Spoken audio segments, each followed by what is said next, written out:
Nu, pasirodom, kas netinginiai, kas turi kastuvėlius ir dabar kasa sniegą į šiltnamį.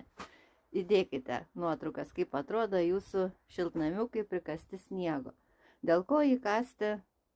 Jį būtina kasti, net neklausinėkite dėl ko, nes tikrai viskas būna labai gerai. Jeigu yra prieštaraujančių, jeigu ten nenorite kasti, tai sakykite, kad jūs tingite. O mes, darbo žmonės, einam ir kasam. Ir tikrai, anksti turėsiu labai pūrę žemę, į kurią sėsiu ridikėlius. O kaip dabar sėjam visi kažkur tai vasario mėnesį. Ir dabar čia buvo mano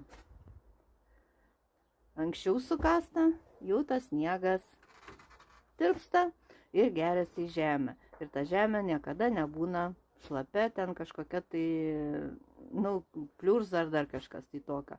Tai ką, netinginti žmonės eina darbuotis ir mėgautis nuostabiu oru.